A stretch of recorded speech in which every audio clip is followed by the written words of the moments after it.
Welcome back. It's time for a Rabe review. Okay, up first, a new limited series hitting Netflix tomorrow, starring the amazing Sofia Vergara. It's called Griselda. Griselda is a 6-part limited series based on the life of the savvy and ambitious businesswoman who became the godmother of Miami's drug empire in the 70s and 80s. It is good, guys. You know I love a good period piece, the costumes, the sets, set in the 70s and 80s, and this does not disappoint. And yes, you're looking at a picture of Sofia Vergara. She's unrecognizable. Her acting is amazing. Take a look at this quick trailer. You've thought about me a lot, haven't you? I heard that you like my product. We can make a lot of money together.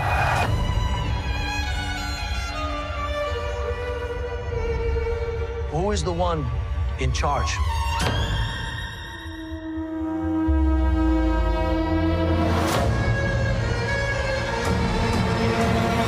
If you only know Sofia Vergara from Modern Family, get ready to see her in a whole new light. I had no idea she was this amazing of an actress. I really love her in this title role. This drops on Netflix tomorrow. It is suspenseful. It's a Google show. You Google to see what really happened to the real Griselda Blanco and her crazy life. And drugs are bad, guys. Let me just reiterate that. Drugs are bad. Don't get involved, but it's a really great show. Okay, moving on. The highly anticipated new season of Vanderpump Rules comes to Bravo next Tuesday. Now, you all remember the pop culture phenomenon that was Scandival last spring. Well, now it's the follow-up season to find out about the fallout between Ariana Madix and Tom Sandoval and their group of friends where the lines have been drawn in the sand. Literally, take a look. You know that it's our time. These are the best days of our lives. Just raise your glasses high. This one's for you tonight.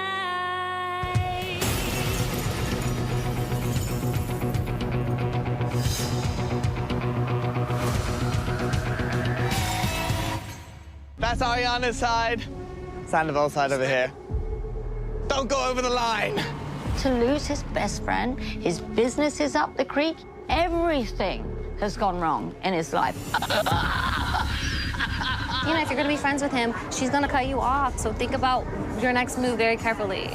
Ruin my life, my home, and then attempt to kill my dog. My lawyer will be dealing with you. I'm out.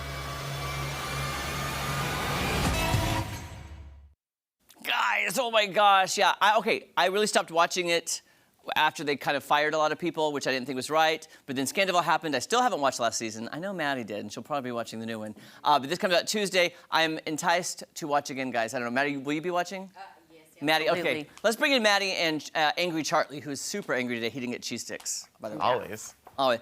I do want to talk about the Oscar noms. We talked a lot with Curtis Killingsworth yesterday. But here's the thing about critics and movie reviewers. Chris Luzader, yourself, Curtis, you all have different opinions. So, like, movies he liked, Chris didn't like, and vice versa. So I'm curious to get your take, because you see way more movies than we do. So Maybe just a few. That's a fact. Best Picture. Go over those and tell me what you're thinking about the Best Picture noms. So I've seen 6 of these. Oh, wow. This weekend I'll have seen 7 when I watch Poor Things finally. I'm excited to see Poor Things. Me too. Because I've heard great things. My feeling is Oppenheimer will probably win. Okay. Of the ones I've seen. Okay. I would like if The Holdovers won, because I greatly liked The Holdovers. What is that about? The Holdovers it has Paul Giamatti in it. He won at the Golden Globes for Best Actor, Yeah. you know. And the Critics' Choice. Okay, Critics' Choice. And he's up for it again for the Oscars. But basically, it's like this boarding school for boys. And like some of them can't go home for Christmas. So Paul is a teacher, and he has to stay and watch them. And it ends up being just where one of them ends up staying. And so it's like the story of how that goes over that Christmas break. Oh. That's Yeah. nothing what I thought it was going to be. I watched a part of that up until, like, he was the lone survivor, Yeah. you know? And Paul Giamatti's character is this crotchety, old, grumpy man. No one likes him as a teacher. Like, he's Not even the just teachers horrible. like him. Yeah, none of the teachers. Well, now I want to watch it. Yeah. It's good. I saw some people saying it's the new Christmas movie to watch every year. Probably. Oh, well, okay then. You can stream it. Yeah. Yeah. Okay, let's move on to actor and actress, I believe. There we go. Any standouts for you? I mean, I would like if Paul won for The Holdovers, honestly. But Isn't the momentum with him, or is it with Cillian Murphy? Cillian. Yeah. I don't know, because I mean, Paul won at Critics and Golden Globes, but I feel like a lot of people think Cillian will get it. Jeffrey Wright also was great in American Fiction. I'll be honest, I've never heard of American Fiction or Rustin. Well, I haven't heard of neither. Rustin.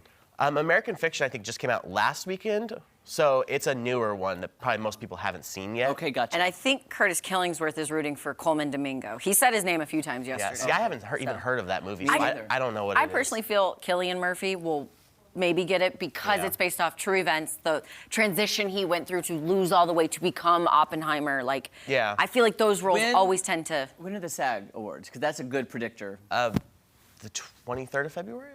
Don't quote me on that. Yeah, because usually the same people kind of vote in the SAGs and the Oscars. And the Oscars? Yeah. Oh, I did And not then know that. actress, are you rooting for anybody for sure? Lily I think Lily Gladstone. Gladstone will win. I think she she'll will. win. Favorite. I think she'll win. Over Emma. Yeah. Yeah. Wow. I think she will. I'm kind of rooting for her just because Emma already won a couple years ago. She did. She didn't need Who another won one. at the critics for Best Actress? Well, we have two different divisions, drama and comedy. Emma okay. won for comedy, and then Lily Gladstone won for drama. okay. I That's feel like why. she's. I think it'll be Lily. 100% going to win. Okay, let's go to supporting. Anybody? I think it's Robert Downey Jr.'s year. This one's a tough one. I think they're all very standout, but just based on how things have been going, I think it'll either be most likely Downey Jr. or De Niro, I'd say as a second. Right. Oh, really? Okay. I would love if Ryan Gosling won just because of that role. However, I was just in LA and I had lunch with some people that are friends of mine who knew him before he was famous. And gosh, I don't like to hear those stories about not. Oh, nice. no. Oh. Anyway, this is secondhand information. I'm just saying what they told me. I Yeah. was like, that breaks my heart. Okay, supporting. I'm between two, either Devine for The Holdovers, Yeah. or Danielle for The Color Purple. Okay. And I'm surprised The Color Purple didn't have a few more nominations Right. up for it. So. Yeah. Because it was a good one. It was I really think good. that- Halle Bailey? Yeah. Yeah. Devine will win because she's been doing all the work leading up to it. Yeah. I think. Yeah. And I really liked Devine in The Holdovers. Now I want to watch that. Well, It's on And it's it. streaming, right? It's on Yes. Prime. Okay, and our final one, I think we have one more. Oh, original song. I had to put this up there because of. See, I think that Billie Eilish will win just because she's been winning for most of them.